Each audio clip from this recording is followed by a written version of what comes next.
عبدالرزاق صاحب کی کافی محنتیں بچوں کے پیچھے ہیں ماشاءاللہ، اللہ قبول فرمائے۔ ارے قاری صاحب یا شادی ہو گئی میری پہلے ہی۔ آئیے حاضرین، خطابت واجتماعیں تو پھر ہتھیار بن جائے، کبھی خنجر کبھی نیزہ کبھی تلوار بن جائے، خطابت کی گلفشانی مسلم ہے زمانے میں، یہ نجاشی کے آگے جعفر تیار بن جائے۔ آئیے خطابتی ماحول میں آپ کو لیے چلتے ہیں اور اس عظیم شخصیت کو آپ کے روبرو کرتے ہیں جو فن خطابت کے مقتضیات سے واقف اور اس کے مطالبات سے آشنا ہے، جو مافد ضمیر کی ادائیگی کے لیے الفاظ و تعبیرات، اصطلاحات و امثال کے انتخاب کا درک و شعور رکھتے ہیں۔ میری مراد حضرت اقدس مولانا و مفتی محمد یحییٰ صاحب القاسمی دامت برکاتہم العالیہ، استاد مدرسہ شاہی مراد آباد، حضرت والا سے گزارش کر رہا ہوں اس تمہید کے ساتھ کہ تیری یکتائی ہر ایک بزم میں چھائی ہے، سارا مجمع تیرے جلووں کا تماشائی ہے۔ اے بلبل شیداں تو نے اب تک سنا ہے ہنس ہنس کر، اب جگر تھام کے بیٹھو حضرت کی باری آئی ہے۔ حضرت والا تشریف لائیں اور اپنے خطاب سے ہم سامعین کو محظوظ فرما دیں۔ جن کا نام نام اسم گرامی ابھی میں نے پیش کیا ہے، وہ عظیم شخصیت جو مدرسہ شاہی مراد آباد کے ایک موقر استاذ ہیں، بہترین خطیبوں میں جن کا شمار ہوتا ہے، وہ عظیم شخصیت جو علماء کی دنیا کے اندر محبتوں سے نوازے جاتے ہیں، اللہ شہرت عطا فرماتا ہے۔ اللہ تبارک و تعالیٰ کے انوارات و برکات علماء کے اوپر نچھاور ہوتے ہیں، وہ عظیم شخصیت حضرت اقدس مفتی محمد یحییٰ القاسمی۔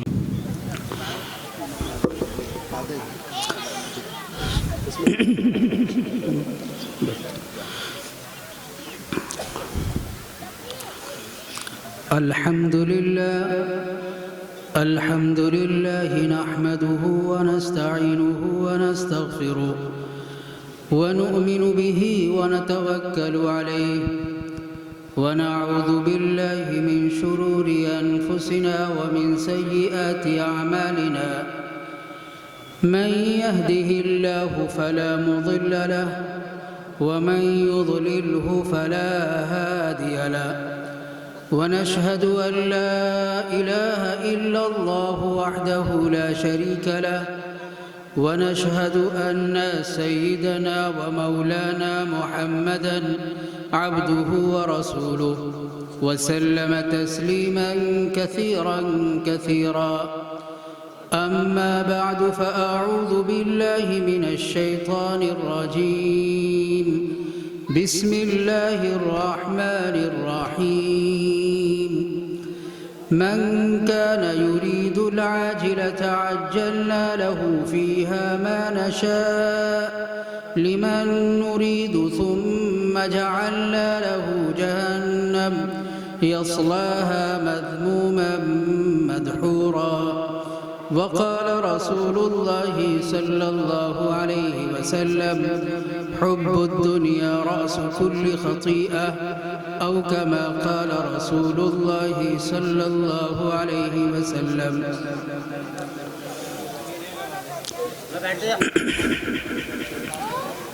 معزز سامعین کرام،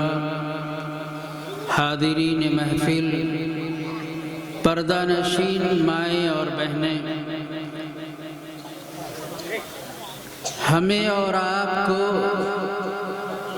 اس دنیا میں جو زندگی ملی ہے، وہ زندگی انتہائی زیادہ مختصر اور بہت زیادہ چھوٹی ہے۔ اتنی مختصر اور اتنی چھوٹی ہے کہ اس کی اذان بھی کہی جا چکی ہے اور اس کی اقامت و تکبیر بھی کہی جا چکی ہے۔ ہم اور آپ جب پیدا ہوئے تھے تو ہمارے دائیں کان میں اذان کہی گئی تھی اور بائیں کان میں اقامت و تکبیر کہی گئی تھی۔ سوال یہ ہے کہ جب اذان و اقامت ہوتی ہے تو نماز بھی ہوتی ہے، یہاں اذان اور اقامت و تکبیر تو پائی گئی لیکن نماز نہیں پائی گئی، تو اس کا جواب یہ ہے کہ ہمارا اور آپ کا جب انتقال ہوگا اور ہم اور آپ اس دنیا سے رخصت ہوں گے، اس رخصتی کے وقت جو جنازے کی نماز پڑھی جائے گی وہ اس اذان اور اقامت کی نماز۔ یہ کہہ کر کے اسلام نے ہمیں اور آپ کو تعلیم دی ہے کہ ایک انسان اپنی دنیا کی زندگی کو بہت زیادہ طویل اور لمبی نہ سمجھے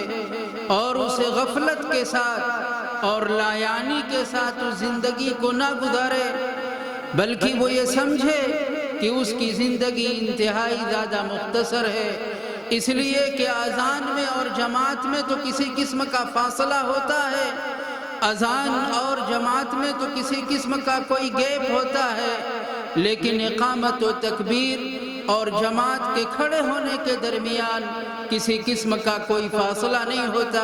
یہاں تکبیر کہنے والا لا الہ الا اللہ کہہ کر کے فارغ ہوتا ہے، ادھر فوراً امام اللہ اکبر کہہ کر کے تکبیر تحریمہ باندھ لیتا ہے۔ پچھلے زمانے میں لوگوں کی جو عمر ہوتی تھی وہ بڑی لمبی عمر ہوتی تھی، کوئی 100 سال جیتا تھا، کوئی 500 سال اور 1000 سال جیتا تھا۔ خود سیدنا حضرت نوح علیہ السلام کے بارے میں فرمایا گیا کہ اللہ جل شانہ نے حضرت نوح علیہ السلام کو 50 سال کم 950 سال کی زندگی عطا فرمائی تھی۔ وَلَقَدْ أَرْسَلْنَا نُوحًا فَلَبِثَ فِيهِمْ أَلْفَ سَنَةٍ إِلَّا 50 عَامًا۔ لیکن جناب نبی کریم صلی اللہ تعالی علیہ وسلم نے فرمایا کہ اعمار امتی ما بین 60 الی 70، کہ میری عمر کی عمر کا جو اوسط ہے بس یہی 50 سال، 60 سال، 70 سال، 75 سال ہے۔ چنانچہ آپ دیکھیں گے ہمارے اور آپ کے معاشرے میں آج کے زمانے میں کوئی اگر 100 سال کی عمر کو پہنچ جاتا ہے تو اس کا تذکرہ ہوتا ہے، اس کا چرچا ہوتا ہے کہ فلاں علاقے اور فلاں بستی میں ایک مرد یا ایک عورت ہے جو اس وقت عمر کے لحاظ سے سب سے زیادہ بڑا ہے۔ میرے بھائیوں، اس کے ساتھ ساتھ یہ بھی یاد رکھنا چاہیے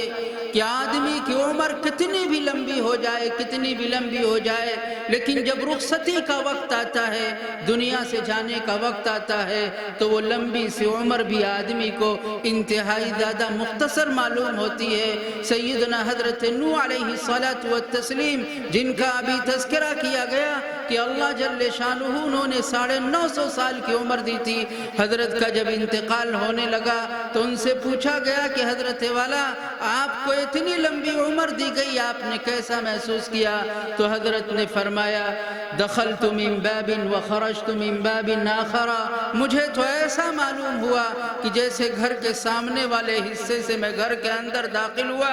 گھر کے اندر کسی قسم کا کوئی قیام پڑاؤ اور ٹھہراؤ کا کسی قسم کا کوئی موقع نہیں ملا، اور پچھلا جو دروازہ ہوتا ہے اس سے میں نکل آیا۔ حضرت نوح علیہ السلام یہ فرماتے ہیں دنیا میں میرے بھائیو اللہ جل شانہ نے آنے کی ترتیب رکھی ہے۔ پہلے دادا آتے ہیں، پھر اس کے بعد والد آتے ہیں، پھر آدمی کا خود کا نمبر آتا ہے، پھر اس کے بعد سلسلہ ہوتا ہے اولاد کا، بیٹے کا، پوتے کا۔ لیکن یہ بات ہمیشہ یاد رکھنی چاہیے کہ اللہ جل شانہ نے دنیا میں آنے کی تو ترتیب رکھی ہے، لیکن دنیا سے بلانے کی اللہ جل شانہ نے کوئی ترتیب نہیں رکھی۔ کیا ہمارے سامنے بچوں کا انتقال نہیں ہوتا؟ کبھی کبھار ایسا ہوتا ہے کہ جس ہاتھ سے آدمی اپنے بچے کو کھلائے رہتا ہے، پلائے رہتا ہے، کبھی کبھار ایسا بھی موقع آتا ہے کہ آدمی کو اسی ہاتھوں سے اپنے بچے کو دفنانا بھی پڑتا ہے۔ کیا ہمارے سامنے نوجوانوں کی لاش نہیں اڑتی؟ کیا ہمارے سامنے نوجوانوں کا جنازہ نہیں پڑھا جاتا؟ اس لیے اگر کوئی آدمی اس خام خیالی میں رہتا ہے کہ ابھی تو لوگ علاقے اور محلے میں ہمارے دادا باقی ہیں، اس سے بڑے عمر والے لوگ باقی ہیں، پہلے تو ان کا نمبر آئے گا، وہ لوگ دنیا سے جائیں گے، پھر ان سے جو کم عمر کے لوگ ہیں وہ لوگ دنیا سے جائیں گے، پھر اس کے بعد کہیں جا کر کے ہماری باری آئے گی۔ تو یہ حقیقت سے آنکھ کو مودنا ہے، یہ شیطانی ایک وسوسہ ہے، یہ آدمی کا اپنا خیال ہے۔ حقیقت اس سے بالکل سے الگ ہے کہ اللہ جل شانہ نے دنیا میں آنے کی تو باری رکھی ہے، لیکن دنیا سے جانے کی کوئی باری نہیں رکھی ہے۔ اللہ نے دنیا میں آنے کی تو ترتیب رکھی ہے، لیکن دنیا سے جانے کی کوئی ترتیب نہیں رکھی۔ اس لیے ہر آدمی کو ہمیشہ الرٹ رہنا چاہیے، ہر آدمی کو ہمیشہ تیار رہنا چاہیے۔ یہ ہمیں جو آپ کو زندگی ملی ہے جناب نبی کریم صلی اللہ تعالی علیہ وسلم کے فرمان کے مطابق اور امتوں کے بالمقابل بہت کم، یہ ہمیں من مانی زندگی نہیں گزارنی ہے، بلکہ شریعت کے مطابق ہمیں یہ زندگی گزارنی۔ اللہ جل شانہ فرماتے ہیں میں اس طاق اور انتظار میں ہوں، میں دیکھتا ہوں کہ میرا کون سا بندہ اور اللہ کی بندی سب سے بہترین زندگی گزار کر کے میرے پاس آتی۔ اللہ جل شانہ فرماتے ہیں الذی خلق الموت والحیاة لیبلوکم ایکم احسن عملا۔ ہم نے یہ دنیا میں بھیجنے کا اور بلانے کا جو سلسلہ قائم کیا ہے، دنیا میں جو آمد و رفت کا ایک نظام قائم ہے، یہ یوں ہی قائم نہیں ہے، بلکہ یہ نظام ہم نے اس لیے قائم کیا ہے، اس لیے برپا کیا ہے کہ ہم یہ دیکھنا چاہتے ہیں کہ ہمارا کون سا بندہ بہترین زندگی گزار کر کے، شریعت کے مطابق زندگی گزار کر کے، سنت کے مطابق زندگی گزار کر کے، قرآن اور حدیث کے مطابق زندگی گزار کر کے ہمارے پاس آتا ہے۔ ہم اس طاق اور انتظار میں ہیں میرے بھائیوں، ہمیں اس زندگی کا چل کر کے اللہ جل شانہ کے یہاں کچا چٹھا اور حساب و کتاب دینا ہے۔ اللہ جل شانہ نے اپنے کلام پاک میں کئی جگہ پر یہ ارشاد فرمایا کہ ایک انسان چھوٹی سی دکان کھولتا ہے، مکان بنواتا ہے، اس کا حساب و کتاب رکھتا ہے۔ ہم نے دنیا اتنی بڑی بنائی، آسمان بنایا، زمین سے چیزیں کو اگائی، آسمان سے بارش انسان کے لیے برسائی، انسان کو ہم نے اشرف المخلوقات بنایا۔ اس لیے انسان اس خیال میں نہ رہے کہ زندگی کا کوئی حساب و کتاب نہیں ہوگا، کل قیامت کا دن ہوگا، میدان محشر برپا اور بپا ہوگا، ہم اس وقت تمہاری زندگی کا حساب و کتاب لیں گے۔ خداوند قدوس فرماتے ہیں اَيَحْسَبُ الْإِنسَانُ أَن يُتْرَكَ سُدًى۔ کیا انسان یہ سمجھتا ہے، اس خام خیالی میں ہے کہ اس کو یوں ہی چھوڑ دیا جائے گا، اس کی زندگی کا کوئی حساب و کتاب نہیں لیا جائے گا؟ نہیں، اس کی زندگی کا حساب و کتاب لیا جائے گا اور اس کو یوں ہی نہیں چھوڑا جائے گا، بلکہ آقا جناب نبی کریم صلی اللہ تعالی علیہ وسلم نے ارشاد فرمایا لا تزول قدم ابن آدم حتى يسأل عن خمس، کہ کوئی بھی بندہ، کوئی بھی فرد بشر میدان محشر سے ہٹ نہیں سکتا، ٹل نہیں سکتا، اس وقت تک ہٹ اور نہیں ٹل سکتا جب تک کہ وہ 5 سوالوں کے اللہ جل شانہ کو جواب نہ دے دے۔ جب تک 5 سوالوں کے جواب نہیں دے گا تب تک اسے ہٹنے اور ٹلنے کی اجازت نہیں ہوگی۔ 5 سوال کے پہلے آپ جواب دیجئے، پھر اس کے بعد آپ کو یہاں سے ہٹنے اور ٹلنے کی اجازت ہوگی۔ کیا ہے وہ 5 سوال کہ ہر آدمی سے پوچھا جائے گا، ہم سے بھی اور آپ سے، مجمع میں جو لوگ موجود ہیں سبھی سے اس کے بارے میں سوال کیا جائے گا۔ اللہ کے رسول صلی اللہ تعالی علیہ وسلم نے فرمایا پہلا سوال ہوگا عن عمرہ فیما افنا، یہ بتاؤ ہم نے تمہیں 50 سال کی، 55 سال کی، 60 سال کی، 65 سال کی عمر دی تھی، تم نے یہ عمر کہاں گوائی اور کہاں بتائی؟ یہ عمر کا اتنا بڑا حصہ تم نے ضائع کیا، برباد کیا، ہماری طاعت اور عبادت میں گزارا، یا یہ کہ تم نے ہماری نافرمانی میں گزارا؟ عیاشی اور عیاری میں یہ دن تمہارے گزرے، بازاروں اور چوپالوں میں دن یہ تمہارے گزرے، یا یہ کہ طلب علم کرتے ہوئے تمہارے یہ دن گزرے، نماز پڑھتے ہوئے، ہمارا ذکر کرتے ہوئے، ہماری کتاب کی تلاوت کرتے ہوئے تمہارے یہ دن گزرے؟ ہمیں کل اور آپ کو چل کر کے پہلے سوال کا جواب دینا ہوگا۔ دوسرا سوال ہوگا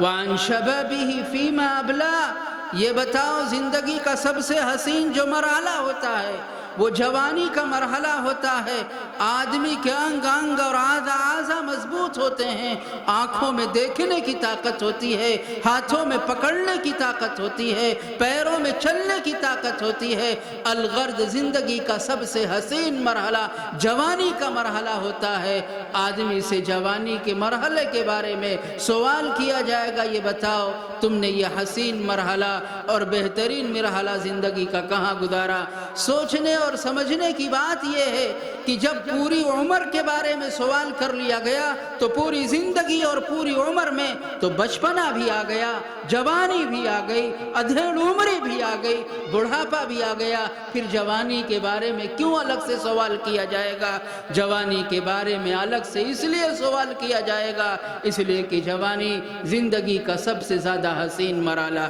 میرے بھائیوں، آج کا ہمارا نوجوان سب سے زیادہ عیاشی میں، آوارگی میں مبتلا ہے۔ آدمی یہ سوچتا ہے کہ ابھی تو میں نوجوان ہوں، ابھی تو موج مستی کے دن ہیں، ابھی تو عیاشی کے دن ہیں، ابھی تو گھومنے کے دن ہیں، ابھی تو کھانے پھرنے اور موج مستی کے دن ہیں۔ یاد رکھنا چاہیے جیسے کہ ایک آدمی مزدور وہ پسند کرتا ہے جو طاقتور ہو، نوجوان ہو، اس لیے کہ وہ یہ سمجھتا ہے کہ یہ نوجوان میرے کام کو اچھی طریقے سے انجام دیتا ہے۔ اسی طریقے سے خداوند قدوس کو زندگی کے ہر مرحلے کی عبادت قابل قبول ہے، خداوند قدوس اسے پسند کرتے ہیں، لیکن نوجوان کی نوجوانی کی عبادت اللہ جل شانہ کو سب سے زیادہ قابل قبول ہے اور سب سے زیادہ پسندیدہ ہے۔ کل قیامت کا دن ہوگا، یہ سورج جو کتنے اوپر ہے، کروڑہ کروڑ میل ہم سے دور ہے، لیکن پھر بھی ہم اس کی گرمی برداشت نہیں کر پاتے۔ جناب نبی کریم صلی اللہ تعالی علیہ وسلم نے فرمایا کل یہ اتنے قریب آ جائے گا، اتنا قریب آ جائے گا کہ سوا نیزے کے قریب آ جائے گا۔ آپ سوچئے ذرا اس وقت ہمارا اور آپ کا پریشانی سے اور پسینے سے اور پیاس سے کتنا برا حال ہوگا، ظاہر ہے کہ اس کا تصور بھی نہیں کیا جا سکتا۔ لیکن آقا جناب نبی کریم صلی اللہ تعالی علیہ وسلم نے فرمایا کہ 7 ایسے خوش نصیب لوگ ہوں گے جو اللہ جل شانہ کے خاص عرش کے تلے جگہ پائیں گے، اور لوگ تو پیاس سے پسینے سے برا حال ان کا ہوگا، لیکن یہ 7 خوش نصیب وہ لوگ ہوں گے کہ جن کو اللہ جل شانہ اپنے عرش کا سایہ ہوگا۔ آپ وہ 7 لوگوں کے نام سنیے اور آج سے تہیہ اور ارادہ کیجئے کہ آج تک تو ہمیں نہیں معلوم تھا کہ کن لوگوں کو اور کون سے اوصاف اپنانے کی وجہ سے اللہ جل شانہ اس مصیبت کی گھڑی میں اپنے خاص عرش کا سایہ دیں گے۔ آج ہمیں معلوم ہو رہا ہے، اب ہم ان میں سے 1 صفت 2 صفت یا چند صفت کو اپنانے کی کوشش کریں گے۔ آج سے ہی تہیہ کرتے ہیں اور ارادہ کرتے ہیں۔ آپ نے فرمایا پہلا شخص ہے الامام العادل،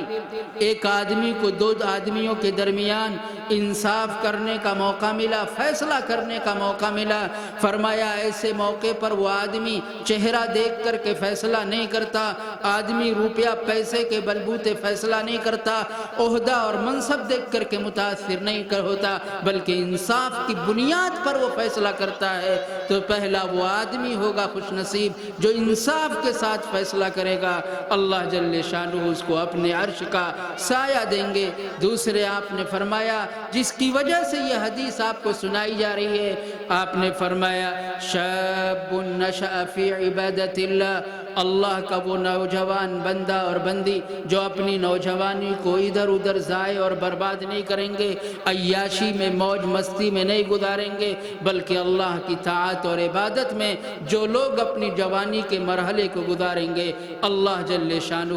ایسے لوگوں کو اپنے عرش کا سایہ نصیب فرمایا۔ فرمایا ایسے لوگ رجل قلبہ معلق بالمساجد، ایک آدمی کو نماز سے اتنا تعلق ہے کہ ایک نماز نہیں پڑھتا، اس سے فارغ نہیں ہوتا کہ اس کو دوسرے نماز کی فکر لگ جاتی ہے، اس کا دل ہمیشہ اٹکا رہتا ہے مسجد کے ساتھ، جماعت کے ساتھ، نماز کے ساتھ، وہ خوش نصیب آدمی ہے جس کو اللہ جل شانہ عرش کے سائے میں جگہ دیں گے۔ چوتھا آدمی وہ ہے جو کسی سے تعلق رکھتا ہے، صرف اللہ جل شانہ کے نام پر کسی سے ناراض ہوتا ہے تو اللہ جل شانہ کی ذات کی وجہ سے یہ بھی وہ خوش نصیب ہوگا جس کو اللہ جل شانہ اپنے عرش کا سایہ نصیب فرمائیں گے۔ ایک آدمی راہ خدا میں خرچ کرتا ہے، مکتب کی اعانت کرتا ہے، مسجد کا تعاون کرتا ہے، مدرسے کو چندہ دیتا ہے یا اور کسی کار خیر میں خرچ کرتا ہے، اتنا زیادہ مخلص ہوتا ہے، اخلاص اس کے اندر اس قدر پایا جاتا ہے کہ دایاں ہاتھ خرچ کرتا ہے، بائیں ہاتھ کو بھی پتہ نہیں چلتا، وہ شہرت نہیں چاہتا، وہ ڈھنڈورا نہیں پٹواتا، وہ اخبار میں اس کو نہیں چھپواتا، اخبار میں اس کی نشر و اشاعت نہیں کرتا۔ ایسا آدمی جو راہ خدا میں خرچ کرنے کے تعلق سے اتنا زیادہ مخلص ہوگا، اللہ جل شانہ اس کو اپنے عرش کا سایہ نصیب فرمائیں گے۔ ایک آدمی وہ ہوگا جو گناہ کے منہ میں جا چکا رات کا اندھیرا ہوگا، ایک خوبصورت عورت ہوگی جو اسے گناہ کی دعوت دے گی، لیکن وہ اپنے بڑھتے ہوئے قدم اور ارادوں کو کھینچ لے گا یہ کہہ کر کہ انی اخاف اللہ، کہ نہیں میں یہ گناہ کا کام نہیں کر سکتا۔ رات کے اندھیرے میں کوئی دیکھے یا نہ دیکھے لیکن اللہ جل شانہ دیکھتا۔ ہم اور آپ اپنے آپ کو کسی سے بھی چھپا لیں لیکن اللہ جل شانہ سے نہیں چھپا سکتے۔ ایسے خوش نصیب کو بھی اللہ جل شانہ عرش میں سایہ نصیب فرمائیں گے۔ آخری آدمی وہ ہے جو رات میں تہجد کے وقت اٹھتا ہے، دنیا سوتی ہے، وہ جاگتا ہے، اللہ کے سامنے روتا ہے، گڑ گڑاتا ہے، آنکھوں سے آنسو بہاتا ہے اور اللہ سے توبہ کرتا ہے، اپنے گناہ کی معافی تلافی چاہتا ہے۔ یہ وہ آدمی ہوگا جس کو اللہ جل شانہ اپنے عرش کا سایہ نصیب فرمائیں گے۔ کوشش کیجئے، تہیہ کیجئے، ہم فیصلہ کریں گے تو انصاف کے ساتھ۔ نوجوانی کی اب تک کی عمر جو گزری لیکن اب ہم تہیہ اور ارادہ کرتے ہیں کہ انشاءاللہ اب صحیح ڈگر اور صحیح راستے پر ہم زندگی گزارنے کی کوشش کریں گے۔ میرے بھائیوں، انسان کی زندگی عدلتی بدلتی رہتی ہے، ایک حالت پر نہیں رہتی۔ آدمی پیدا ہوتا ہے، کمزور ہوتا ہے، پھر اس کے بعد جوانی کا مرحلہ آتا ہے، آدمی طاقتور ہوتا ہے، پھر دھیرے دھیرے اس کی صحت گرتی جاتی ہے، بڑھاپے کی طرف وہ جاتا ہے۔ وہی آدمی اپنے ہاتھ سے جو کچھ بھی کر سکتا تھا اب وہ ایک ایک کام کرنے کا محتاج ہو جاتا ہے، دوسرے کے تعاون اور دوسرے کے محتاج کا مدد ہو جاتا ہے۔ اللہ کے رسول نے کتنی قیمتی بات ارشاد فرمائی۔ آپ نے فرمایا اے لوگو اغتنم خمسا قبل خمس، دیکھو 5 چیزوں کے آنے سے پہلے 5 چیزوں کو غنیمت سمجھو، 5 چیزوں کے مسلط ہونے سے پہلے 5 چیزوں سے فائدہ اٹھانے کی کوشش کریو۔ پہلی چیز آپ نے فرمایا شبابک قبل حرمک، دیکھو ابھی تم نوجوان ہو، ابھی تم ہر ایک کام اپنے ہاتھوں سے انجام دے سکتے ہو۔ اگر تم حج کرنے جاؤ تو ارکان حج خود ادا کر سکتے ہو، وضو کے لیے پانی تم خود لے سکتے ہو، لیکن یاد رکھو ہمیشہ یہ صحت اور اس کی حسین یہ مرحلہ زندگی کا باقی نہیں رہے گا۔ ایک دن تم بوڑھے ہو جاؤ گے، اب تک جو پانی اپنے ہاتھ سے لے لیتا تھا اب دوسرے کا منہ دیکھے گا کہ پانی اسے دے دے، اب تک جو مسجد دوڑتے ہوئے پہنچ جاتا تھا اب اسے لاٹھی کے سہارے کی ضرورت پیش آئے گی۔ آقا جناب نبی کریم صلی اللہ علیہ وسلم نے فرمایا او لوگو کس دھوکے میں ہو، کس دھوکے میں ہو، یہ یاد رکھو یہ جوانی ہمیشہ نہیں رہے گی، یہ طاقت ہمیشہ نہیں رہے گی، ایک دن تم پر بڑھاپا مسلط کر دیا جائے گا، تم اپاہج ہو جاؤ گے، غیر کے محتاج ہو جاؤ گے۔ بڑھاپے کے وہ دن آنے سے پہلے نوجوانی کی اس مرحلے کی قدر کر لو۔ دوسرے آپ نے فرمایا تھا صحتک قبل مرضک، دیکھو اللہ جل شانہ نے آپ کو صحت دی ہے، اللہ جل شانہ نے آپ کو طاقت دی ہے، ابھی آپ اپنا سارا کام اپنے ہاتھوں سے کر سکتے ہو۔ یاد رکھو یہ صحت کا زمانہ ہمیشہ نہیں رہے گا، کبھی ایسا بھی ہوگا کہ تم پر کوئی بیماری مسلط کر دی جائے گی، پھر تم بعض نیک کام کرنا بھی چاہو گے تو پھر نیک کام نہیں کر سکو گے۔ فرض کیجئے ایک آدمی بیچارہ ابھی صحت مند تھا لیکن ابھی وہ شوگر کا مریض ہو گیا۔ شکر کے مرض میں عامتاً یہ ہوتا ہے کہ آدمی کو استنجے اور پیشاب کا تقاضا بار بار ہوتا ہے اور شدت کے ساتھ ہوتا ہے۔ اب وہ سن رکھا ہے اس نے کہ جمعہ کے دن پہلے صف میں بیٹھنا اور اول وقت میں مسجد میں پہنچنے کا بڑا ثواب ہے، وہ پہنچنا چاہتا ہے لیکن اس کو اس بات کا احساس ہے کہ اگر میں پہلی صف میں پہلے پہنچ گیا اور کہیں استنجے کا بالفرض و تقدیر تقاضا ہو گیا، خدا نخواستہ تو کتنی صفوں کو پھلانگ کر کے مجھے واپس آنا پڑے گا۔ اس لیے وہ بیچارہ چاہتا ہے صف اول کا ثواب حاصل کرنا چاہتا ہے، جمعہ کی اذان سے پہلے وہ مسجد میں پہنچنا چاہتا ہے، لیکن یہ بیماری کا خوف اور اندیشہ، پیشاب لگنے کا اندیشہ اسے صف اول میں بیٹھنے نہیں دیتا۔ اللہ کے رسول نے فرمایا قبل یہ کہ کوئی بیماری تمہیں گھیرے، ابھی جو صحت کا زمانہ ہے اس کی قدر کر لو۔ تیسرے آپ نے فرمایا غنا کا قبل فقرک، دیکھو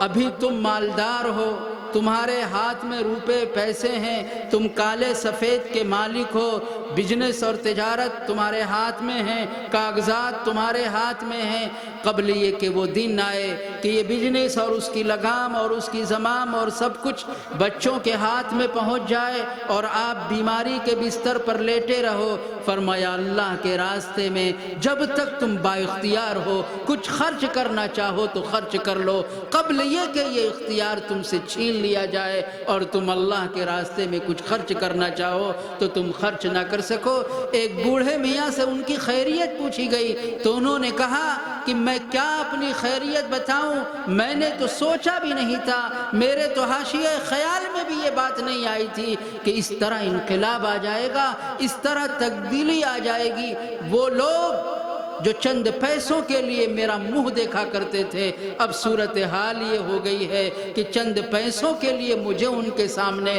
زبان کھولنی پڑتی ہے، تب جا کر کے چند پیسے میرے بچے مجھے دیتے ہیں۔ تو فرمایا ابھی کالے سفید کے مالک ہو، ابھی سب کچھ تمہارے ہاتھ میں ہے، تم ابھی کوئی تصرف کرنا چاہو گے، خرچ کرنا چاہو گے، کسی کے اندر یہ ہمت نہیں ہے کہ تمہارے خرچ کرنے والے ہاتھ کو روک سکے۔ لیکن یہ یاد رکھنا یہ دن ہمیشہ ایسا نہیں رہے گا، انسان کی زندگی میں تبدیلی آتی ہے، بچوں کے ہاتھ میں سب کچھ پہنچ جائے گا، پھر چند پیسوں کے لیے تمہیں ان کا منہ دیکھنا پڑے گا۔ اللہ کے رسول نے فرمایا وہ دن آئے اس سے پہلے ان دنوں کو غنیمت سمجھو۔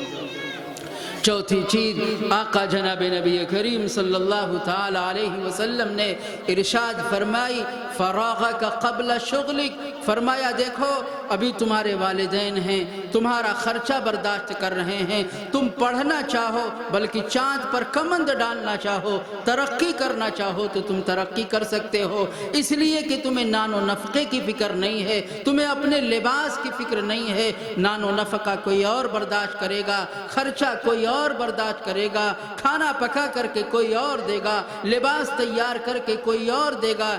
ابھی تو تم پڑھنا چاہو، دینی یا دنیاوی کسی بھی قسم کی کوئی ترقی حاصل کرنا چاہو حاصل کر سکتے ہو، لیکن یاد رکھو یہ فارغ البالی کا زمانہ، یہ نو ٹینشن کا زمانہ، یہ بے فکری کا زمانہ ہمیشہ نہیں رہے گا۔ ایک دن آئے گا تمہاری شادی کر دی جائے گی، پھر تولد اور تناسل کا سلسلہ شروع ہو جائے گا، پھر تمہارے بچے پیدا ہو جائیں گے، پھر تمہارے اوپر فکروں کا ایسا جنجال آ جائے گا، ایسا جنجال آ جائے گا کہ بہت سارے کام خدا پاک کی قسم تم کرنا چاہو گے، لیکن کبھی بچہ بیمار ہے، کبھی اس کی تعلیم کا مسئلہ ہے، کبھی بیوی کا کسی قسم کا کوئی مسئلہ ہے۔ فرمایا یہ جو بے فکری کا زمانہ ہے اس زمانے کی قدر کر لو قبل یہ کہ تمہارے اوپر فکروں کا بوجھ لاد دیا جائے اور بہت سارے نیک کام تم کرنا بھی چاہو گے لیکن کر نہیں سکو گے۔ آخری چیز اللہ کے رسول نے ارشاد فرمائی تھی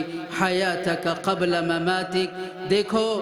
ابھی زندگی کے سانس چل رہے ہیں، ابھی تمہارا شمار زندوں میں ہے۔ فرمایا زندگی کے جب تک ڈور چل رہے ہیں، جب تک زندگی کی یہ سانس چل رہی ہے، تب تک زندگی کی قدر کر لو۔ جب تم انتقال کر جاؤ گے، دنیا سے چلے جاؤ گے، پھر صورتحال یہ ہوگی کہ تم کوئی نیکی کر کے اپنے نام اعمال میں کسی قسم کا کوئی اضافہ کرنا چاہو گے تو تم اپنے نام اعمال میں کسی قسم کی کوئی نیکی کا اضافہ نہیں کر سکتے۔ ہم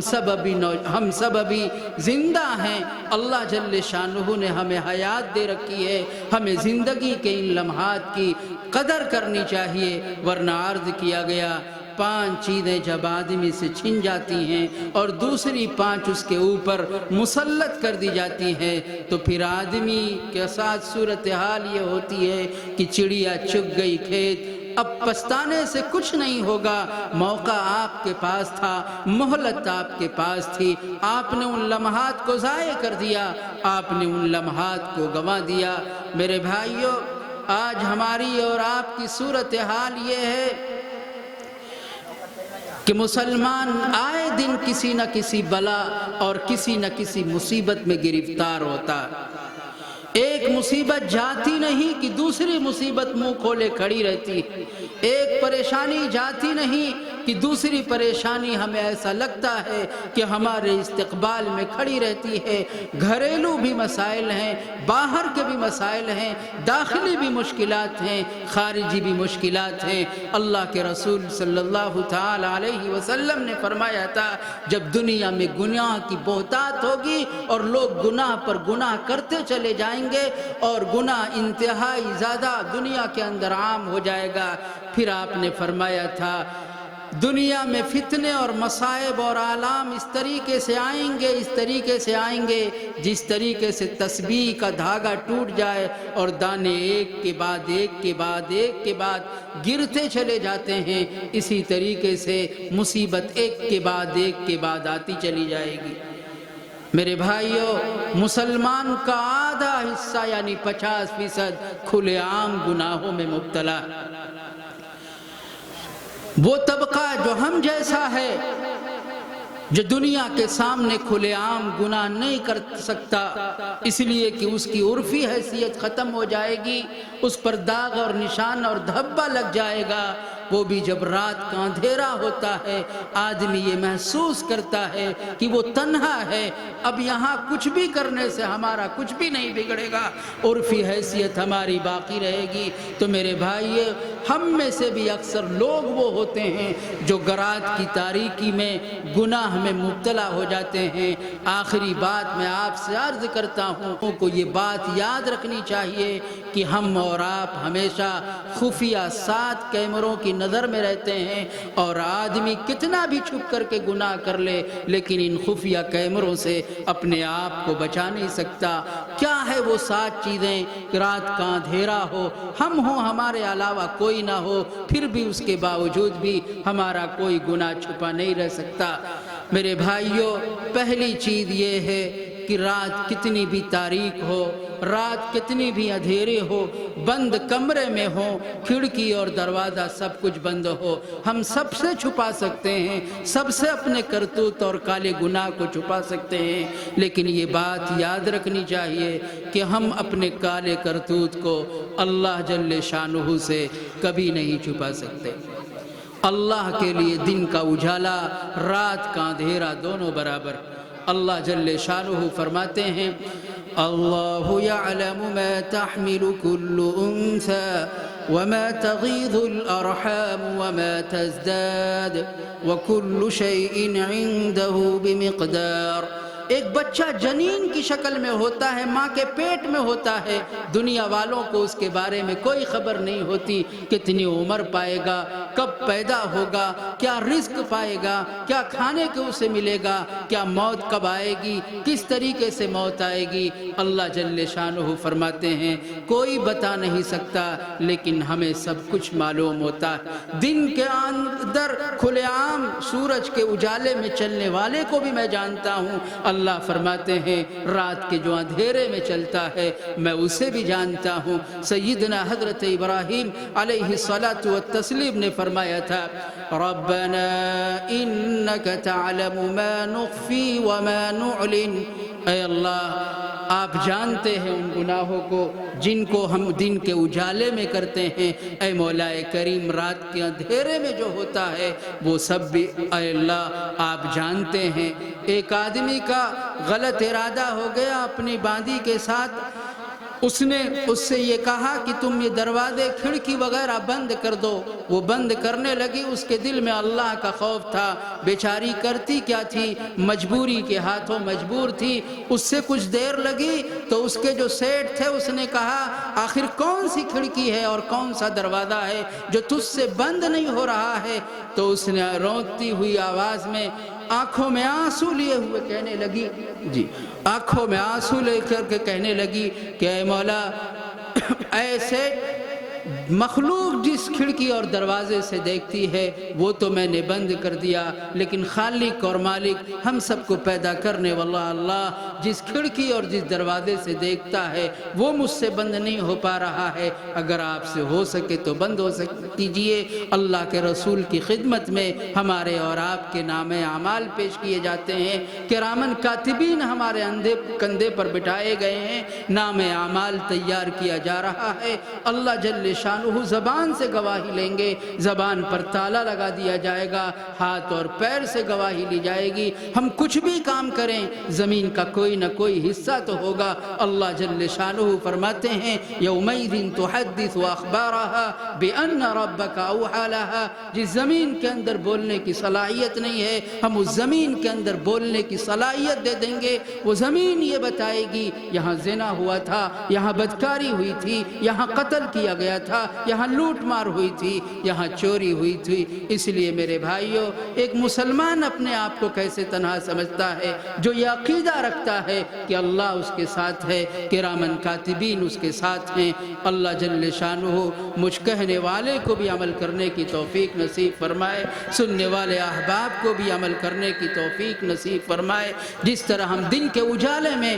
گناہوں سے بچنے کا اہتمام کرتے ہیں، جلوت میں گناہوں سے بچنے کا اہتمام کرتے ہیں، اللہ ہم سب کو خلوت اور تنہائی کے گناہ سے بھی بچنے کی توفیق نصیب فرمائے۔ وآخر دعوانا ان الحمد للہ رب العالمین۔